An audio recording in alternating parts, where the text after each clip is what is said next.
Yes. Halo Pak Martin, nama Ya. saya Edi dari PT Ya. Kombifar. Yes. Salah satu yang bisa dilakukan oleh perusahaan Ya. dalam memastikan maintenance daripada karyawannya itu Ya. adalah memastikan continuous learning Betul. dengan investasi pendidikan maupun pelatihan jangka panjang. Ya. Bagaimana suatu perusahaan dengan semakin besarnya perusahaan tersebut Ya. bisa memastikan learning ini bisa menjangkau sampai ke pasukan yang lini paling luar. Ya. Sebab yang terjadi pada perusahaan sekarang ini adalah Ya. hanya di level middle manager aja. Ya. Dan itu tidak sampai terjangkau ke mereka-mereka yang justru fight di lapangan. Betul. Mungkin dari Bapak ada masukan gitu kan? Ya. Terima kasih. Oke, Wow, Pak Edi. luar biasa. Ya, Pak Bagus. Edi ya.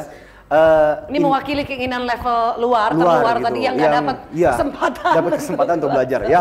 Barisan-barisan yang terpinggirkan gitu ya. Bagaimana dapat kesempatan? Jangan salah saya pikir. Sekarang ini di banyak organisasi mulai yang namanya internal trainer mulai diciptakan. Jadi memang biasanya nggak gampang kalau misalnya harus menggunakan tenaga trainer dari luar dan sebagainya. Toh sebenarnya dengan menggunakan jasa-jasa dan di banyak perusahaan mulai dilakukan. Melatih, mengajak orang-orang karyawan di dalam internal perusahaan yang kira-kira punya bakat mengajar, punya antusias, punya semangat, dan mereka mulai diminta untuk knowledge sharing, untuk mengajar. Itu adalah salah satu cara yang paling bagus untuk menjangkau.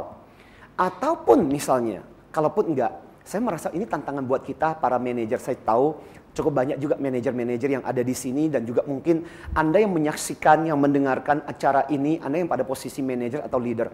Intinya adalah, hey, kita bisa kok bikin acara-acara, misalnya contoh, ya, ada buku bagus, ya, Anda belilah kopi beberapa dari buku itu, lalu kemudian Anda bagikan kepada tim Anda, hey, teman-teman, hari Jumat sebelum kita pulang, yuk kita akan ketemu 1 jam aja, kita akan membahas mengenai buku ini misalnya, atau acara apapun, atau misalnya contoh, Anda membaca buku, Anda merasa bahwa ini bagus sekali, Anda ketik lalu kemudian Anda share.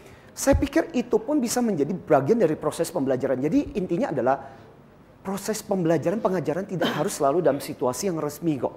Iya. Ya. Karena kadang-kadang kalau kita menunggu momen situasi resmi, workshop dan sebagainya, training, mungkin pertama waktunya nggak ada. 2 mungkin biaya, budget dan sebagainya. Kadang-kadang punya keterbatasan. Tapi soal yang namanya knowledge sharing itu selalu bisa kita adakan kok. Atau misalnya katakan sebelum kita mulai kerja, kita bacakan mungkin beberapa tulisan dan sebagainya, inspirasi, diskusi 15 menit. Hal-hal seperti itu saja saya pikir itu akan menantang pikiran orang-orang kita untuk belajar sesuatu. Jadi menurut saya intinya adalah Banyak niatnya. cara ya, Pak? Niatnya, Oke. keinginannya, kemauan kita untuk betul-betul bersama tim belajar. Itu yang paling penting dulu sebenarnya. Ya. Level Jadi bawah itu kan terluar, itu biasanya kan suka nonton TV, Betul. dengerin radio. Enggak, Nah, dan mereka dengerin banyak- aja suruh dengerin itu. Iya, dan mendengarkan acara Kutipan. kita gitu kan. Itu pembelajaran juga. Betul. Kita harus segera menutup Betul. perjumpaan Tapi ini. ya, Ada kata penutup mungkin dari Pak Antoni? saya nggak mau kata penutup, tapi saya mau terakhir sekali. Ini saya sangat terinspirasi ketika membaca kisah bagaimana para elang itu bertahan. Saya merasa itu harus menjadi bagian dari kehidupan kita juga. Dikatakan elang, pada usia-usia pertengahan mereka, elang ini parunya sudah mulai bengkok dan cakarnya saking karena bertumbuh panjang, namanya juga kuku, begitu panjang. Dan ada saat-saat ketika mereka kalau bertahan dengan kondisi seperti itu, bahkan mereka tidak bisa lagi mencengkeram mangsa. Apa yang dilakukan oleh elang-elang ini? Mereka akan pergi ke atas gunung. Dia mulai mencakar dan menggoreskan cakar-cakarnya melawan batu dan sebagainya. Dan mulai mengasah. Nah, kalau elang tidak melakukan seperti itu, cakar-cakarnya tidak patah dan sebagainya, maka tidak akan ada kesempatan buat elang ini untuk menangkap mangsanya lagi. Maka ini menjadi proses yang sangat sakit sekali. Dia harus pergi ke atas gunung, mengasah cakarnya, baru setelah bertahun-tahun, setelah mengasah cakar ini selesai, dia bisa turun dan mulai bisa melanjutkan kehidupannya. Dan saya merasa kadang-kadang di dalam kehidupan kita, pekerjaan kita, ada saat di mana kita harus mengambil waktu, sama seperti elang itu, kita mengasah cakar kita mengasah cakar pikiran kita, di mana kita belajar.